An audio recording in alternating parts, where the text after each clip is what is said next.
On the 5th of January 2024, so this year, I made a video titled Geometry Dash's rating system makes no sense. Now within that video, as you might have guessed by the title of it, I took a deep dive into a specific set list of levels and compared their difficulty to the actual gameplay. Now the levels that were in question were actually RobTop's own levels, so you may be wondering why even mention this months after you've actually made that video. By looking at the comment section in that video, a recurring theme can be found, and it's a solution to how RobTop's own rating system really doesn't make sense at times. Now, just before this video continues, we'd just like to take a couple seconds to appreciate the members who donate money monthly to say thank you for putting out these videos, and second of all, join my Discord server. That's it, guys. Now, the solution in question on not only that video, but any video that I've made to do with RobTop's difficulty and just Geometry Dash's difficulty ratings as a whole is to create a new one. In today's video, we're going to take a look at where that difficulty would sit in the pre-existing difficulties that are in the game, my personal opinion, and what levels I would provide this difficulty rating to. Quick disclaimer, this is constructive criticism. The way that RobTop has handled making Geometry Dash for over a decade, I believe is just shy of flawless, obviously besides this. But my point still stands. Do not send any hate to RobTop at all. He's one of my favorite game developers of all time. So when it comes to the difficulty, the most important factor isn't the name or isn't the appearance, it's actually where it sits in the already existing difficulties. The suggestion would be to call it extreme, similar to that of the extreme demon sub-demon rating that of course already exists. This would then have this theoretical extreme rating as the hardest rating that a level could possibly receive before it's in demon territory. So when it comes to the actual appearance of the icon, I'm going to leave a link down below on where I found this. This is simply just a fan-made concept for an extreme rating, and I feel like I'll use that as a placeholder for today's video. Now, our first point of interest is how do RobTop's levels look if we implemented this brand new rating? I think we can all agree that an absolute lock when it comes to introducing a new difficulty would be electrodynamics. I've made numerous YouTube shorts when I used to make YouTube shorts and a full-fledged video discussing the history of how the community has received the level with controversy.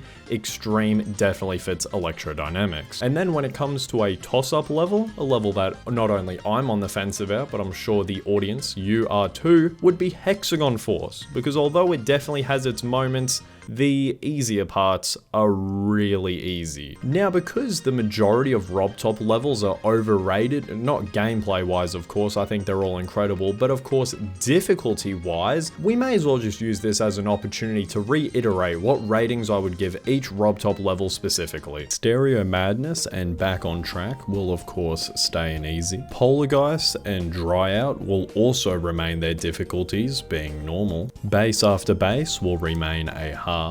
In my opinion, Can't Let Go should be upgraded to a harder. Jumper should be downgraded to a hard. Time Machine remains the same, being a harder. Cycles remains the same, being a harder, purely because it introduces a new game mode. X-Step should be downgraded from an insane to a harder. Clutterfunk should obviously stay insane. Some people may make an argument that it satisfies the criteria of this theoretical extreme rating, although I'm going to disagree with that. This could be a controversial pick. I'm going to go Theory of Everything gets downgraded to a harder difficulty. Electroman Adventures with ease should be downgraded from insane to its original rating at the time of its release, harder.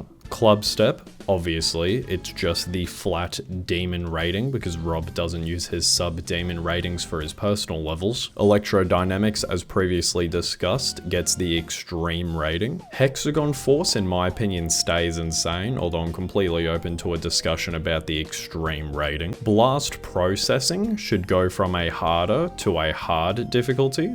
Theory of Everything too, it's obvious, demon. Geometrical Dominator, a lot of people like to make the argument that it could be upgraded to an insane. I'm keeping this as a harder. Deadlocked, once again, it's obvious this is demon. When it comes to finger dash, this easily stays an insane. I think that it's borderline, maybe even a harder. And then when it comes to dash, definitely can see a downgrade here to a harder difficulty. The point of this segment is to simply just give a grand picture on the lists of RobTop levels in chronological order and have them fade into the difficulty that I believe they actually deserve.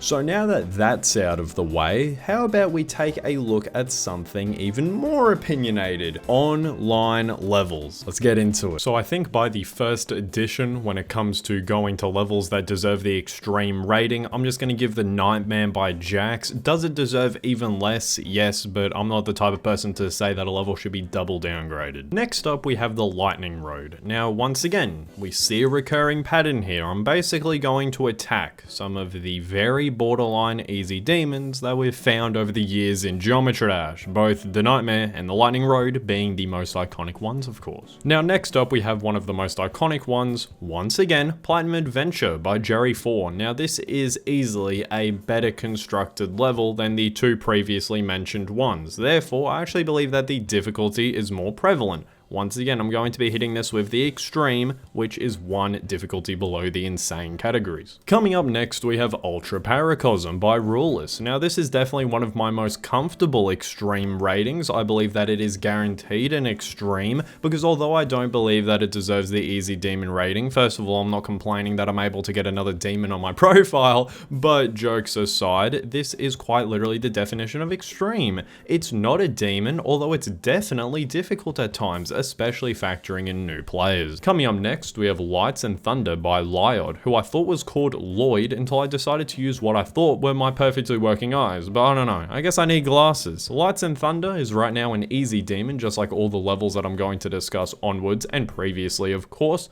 I think it deserves an insane, although just for continuity's sake, we're going to say it's extreme, because guess what? It's most certainly not an easy demon, although I do appreciate the extra demon that's on my profile. Coming up next, we have Invisible Clubstep by Player. This one may have you scratching your head, so let me explain. First of all, it's a copy of an already existing level. On top of that, Rob's level. Now I know that Rob makes the rules and Rob's the one that introduced this to be an easy demon, although I digress, right? I personally believe in this video, full of opinions, that it should be downgraded to an extreme, because it's quite literally a borderline demon. Maybe find it easier on the eyes, which was my second point, being easier, or you just appreciate the fact that this is an already existing level basically, and that you shouldn't really be able to cheese another demon. Coming up next, we have Shiver. Now Shiver is one of my comfortable extreme ratings, because I have zero shame to admit that this level did give me some issues. Obviously I completed the level in under 100 attempts. This is quite an easy level, especially if you've been around in Geometry Dash.